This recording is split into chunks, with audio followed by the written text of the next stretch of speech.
The world is not ungenerous, but unimaginative and very busy. Well, those were the words written by the woman over my shoulder, Eglantyne Jebb. She was the British woman who set up the charity Save the Children.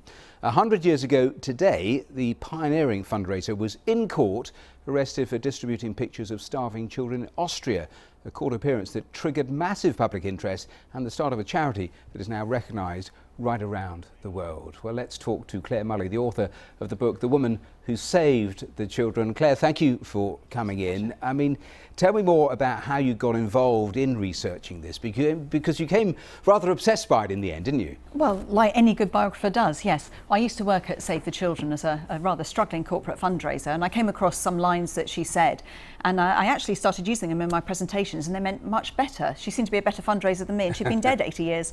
But I became very interested in her and came across this leaflet that she'd made up, featuring, it says a starving Austrian baby, but actually it's a 2-year-old little girl.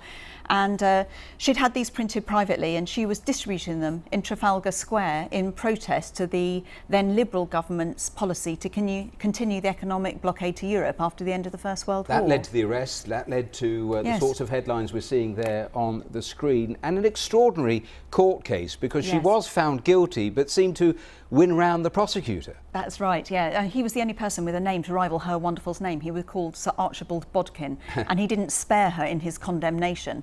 But Eglantyne had insisted on conducting her own defence, and she knew that legally she didn't have a leg to stand on, so she focused on the moral case, giving the court reporters in the gallery plenty to fill their columns, and it made national headlines. And when she was found guilty, she was fined just £5, which she thought was the equivalent to victory, because she could have been sent to prison. And the Crown prosecutor came up and pressed one of those big old £5 notes into her hand. And she refused to accept it as a fine, but she said, I will give this to a fund to help the starving children of Austria and Germany. And that was the first ever donation to Save the Children. So it's a wonderful story. It is an absolutely wonderful story. And that triggered, I mentioned in the introduction, a sort of really huge public interest. She had a fundraiser, I think, at the Royal Albert Hall. It's their first event, That raised, what, £10,000? £10,000 within 10 days, yeah. The people had actually turned up with rotten fruit and vegetables to throw at her, but ended up opening their purses instead.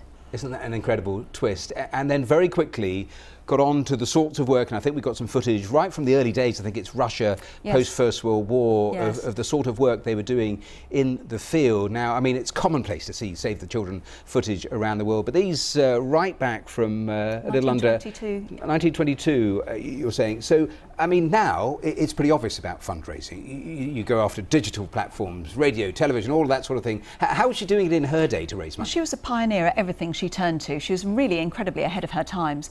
In fundraising, she was the first person to use film footage in cinemas, this footage that you're seeing.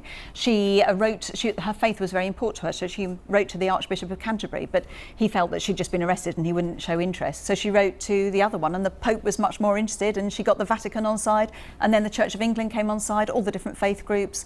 She did all sorts of pioneering stuff. I can see why you got obsessed researching this, because I thought this was absolutely fascinating. The more I read about this today, because the one incredible fact about her is that she seems not to actually be that keen on children. She wasn't fond of children, yes. She famously once called them the little wretches, and she found them very tiring and exhausting, you know, her nieces and nephews. She never had any children of her own.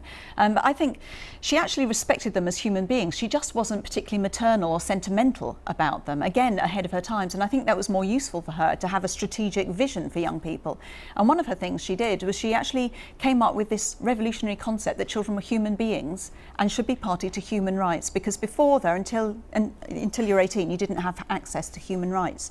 So she wrote a statement, which is now the UN Convention on the Rights of the Child. It's actually the most universally accepted human rights instrument in history. It's incredible, actually, when you sort of arc it back, and now you look at Save the Children working, and I think it is over 120 countries around the world. It is so familiar, the sorts of images we're seeing on the screen. I was looking at quotes from their current CEO, who says in that 100 years they've helped around 1 billion children. I mean, that is the most extraordinary testament to the charity that's It's incredible, life-saving and life-improving work, and always within the UK as well as all around the world, so yeah. And even in one of their latest fundraisers, they're looking to raise money for the United States, and there was a very interesting line that they were talking about in the last few weeks, talking about every donation for a child helps a child, it creates a ripple that affects the family, the community, the nation, and that seemed to echo totally with what Eglantyne